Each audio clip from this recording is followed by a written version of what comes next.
Joining us now to talk about this at length is Lieutenant Colonel Rick Francona, retired U.S. Air Force intelligence officer, former attaché to the U.S. Embassy in Damascus and Middle East specialist. Good to talk to you again, sir. It's been a while. It has been, Steve. Well, we got to make it a more frequent occurrence. Okay, well, let me get your take on all this. I see the latest, there's a Reuters poll out that was taken last week after the chemical weapons and during that time were used, and 9%, that's 9% of Americans think we should get involved militarily.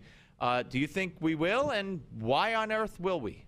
Well, given the current climate, I don't think we will. I don't think that the current administration, either the president or the Secretary of State, are interested in getting involved in any kind of military action in Syria, unless there's some sort of coalition they bolt together like they did in Libya. But I don't see any real initiative coming from the United States. Now, the fact that the Syrian armed forces used these chemical weapons is kind of telling, because it shows me that the Assad regime is desperate. There's no reason to use chemicals when they have overwhelming conventional firepower.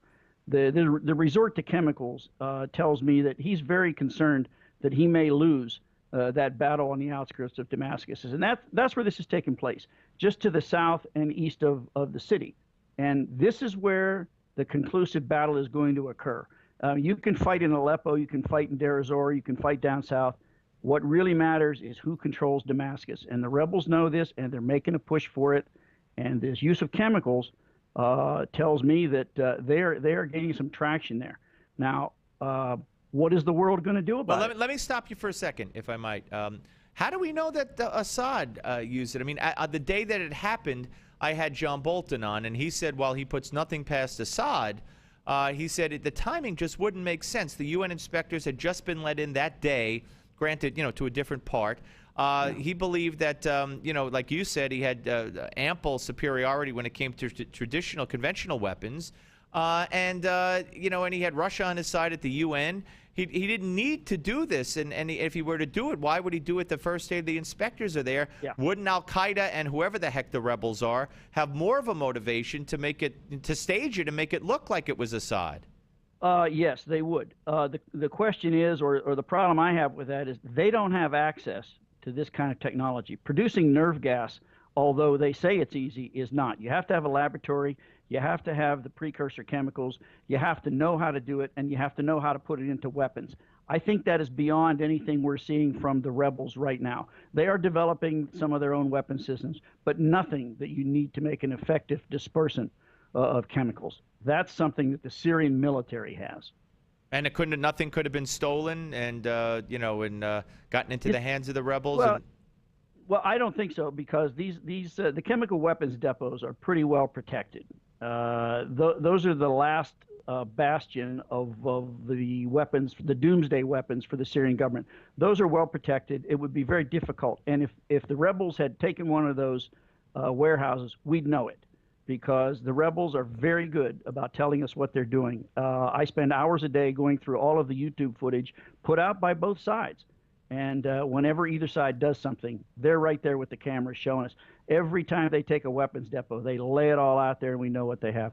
I don't think they could steal enough, and even if they did, I don't know how they would deliver it. If they were used, and there's still so many unknowns about the chemicals there, I just can't see that it would be the rebels.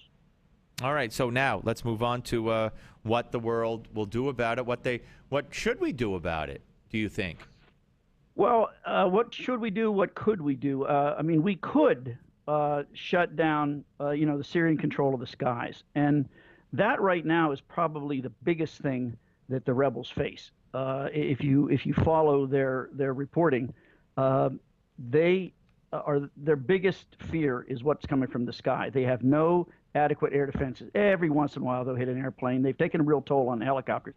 But the Syrians just fly high, they fly fast, and they drop a lot of munitions every day on these rebel strongholds. There's not much they can do about it. We could declare a no-fly zone without having to put American aircraft in the sky. You could shut down the command and control. You could crater the runways. We could do that from offshore.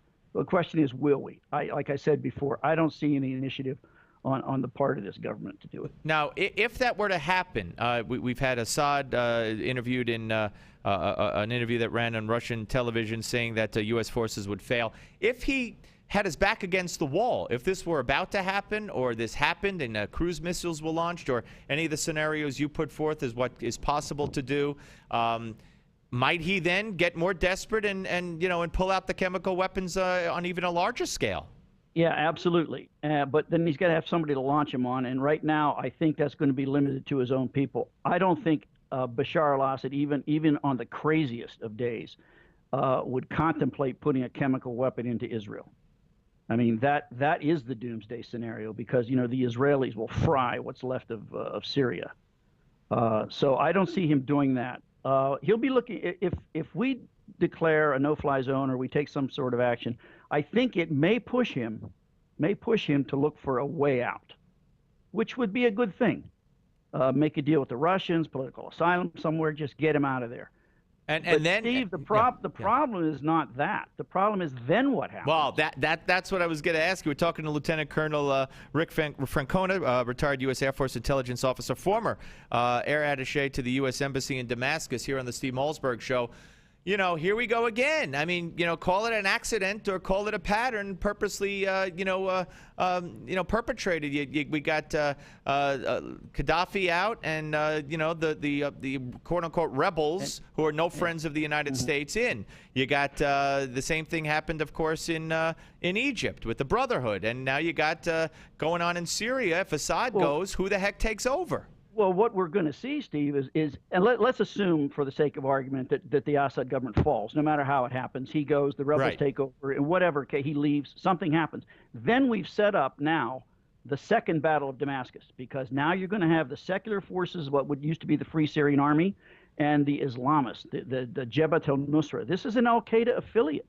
And you've got all these Islamic groups forming down there. And as I watch all this reporting, you see more and more Islamic chants, more and more of the black flag of Islam, of almost of al-Qaeda.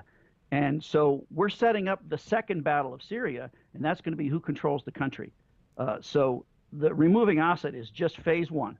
And then we have to figure out who runs the country. But I mean, look what's happening in Egypt.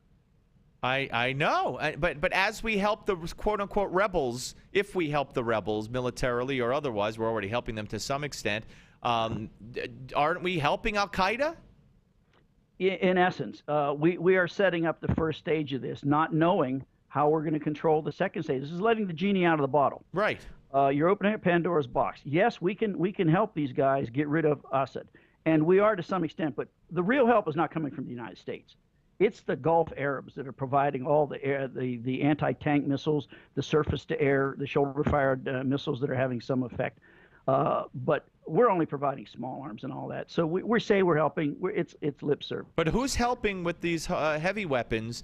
Because certainly Saudi Arabia. I mean, I wouldn't imagine Saudi Arabia wants the Islamists in power in Syria. Well, no, not really. But they want Assad out. Because Assad's biggest ally and supporter is Iran. Yeah. Saudi Arabia, of course, Iran is their big ally. I mean, their big rival for power in the Persian Gulf. And they would like to see a check put on Iranian power. So we're doing Iran a favor, too, if we do lob cruise missiles in there against Assad. No. We would be hurting Iran. Oh, that's right. What am I saying? Right. They want Assad to stay. That's right. Absolutely. Yeah. Right. That's not a bad thing. Right. All right. Look, I just hope, God forbid, we don't set up another situation where eventually it's, we're just creating an Islamist-run Middle East. And to me, it's no accident. To me, it's wherever Obama still is going to bat for the Muslim Brotherhood. They got to be included. You got to have them in there. Blah blah blah. I mean, he still wants them in there. In Egypt. I'm afraid I have no good news for you, Steve. I know. All right, Rick, always a great pleasure to talk to you, sir. Thank you.